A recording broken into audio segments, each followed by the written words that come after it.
তারা ক্ষমতা দখল করেছে।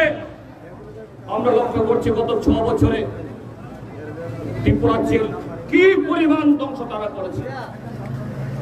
আমাদের গণতান্ত্রিক প্রতিটি কাঠামোকে তারা দুর্বল করেছে। এই দল এই নির্বাচনেও ত্রিপুরাজ্যের সরলমতি পাহাড়ের লোকদেরকে ঠকিয়ে সেখানে সুদূর একটা রাজ্য থেকে প্রার্থী করেছে। এতে প্রমাণ করে এই দল, এই শক্তি, এই জোট, সুবিধাবাদী জোট দেশকে নির্মাণের, দেশকে গঠনের, দেশের 140 কোটি মানুষকে ন্যায় দেওয়ার জন্য, এদেশের কৃষক, শ্রমিক, ক্ষেত মজুর, দিন মজুর, এদেশের লাখো কোটি যুব সমাজকে ভবিষ্যৎ দেখানোর কোনো কল্পনা তাদের নেই। কাজী বন্ধুরা, আমাদের প্রার্থী আজকে তিনি মনোনয়নপত্র জমা দেবেন। হাতে মাত্র কটা দিন। আমি ইন্ডিয়া ব্লকের সমস্ত দল এবং রাজনৈতিক শক্তির প্রতিটি কর্মী এবং আমাদের রাজ্যের সমস্ত দেশপ্রেমিক শক্তিকে, সমস্ত দায়িত্বশীল নাগরিককে এই আহ্বান জানাবো, শাসক দল মরিয়া হয়ে গত 6 বছর যেমন বিভিন্ন নির্বাচনকে প্রহসনে করেছে, পরিণত করেছে, এটাও তারা চেষ্টা করবে।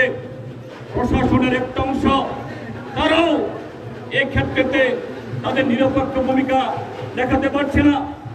আপনারা লক্ষ্য করছেন আমাদের মিছিলের পথে রাস্তার বাম দিকে, ডান দিকে শাসক দলের পতাকা সরকারি নির্মাণে লাগিয়ে রেখেছে, অথচ গতকালে অন্য দলের পতাকাগুলোকে তারা তুলে নিয়েছে। এইভাবেই প্রশাসনের মধ্যে একটা ছোট্ট অংশকেও এরা প্রভাবিত করে জনমতকে তারা অন্যদিকে ঠেলে দিতে চায়, কিন্তু অসম্ভব।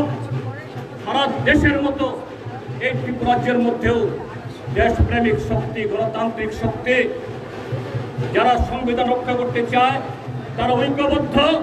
এই ঐক্যবদ্ধ শক্তি আগামী 19 এপ্রিল এবং 26 এপ্রিল দুটি লোকসভা নির্বাচন এবং রামনগর বিধানসভা কেন্দ্রের উপনির্বাচনে হাত চিহ্ন এবং কাছি হাতরা তারকা চিহ্নে বিপুল ভোটে ভোট দিয়ে দেশকে বাঁচানোর জন্য সেই শপথ গ্রহণ করবেন।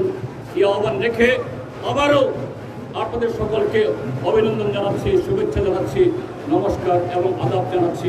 ইনকলাব জিন্দাবাদ।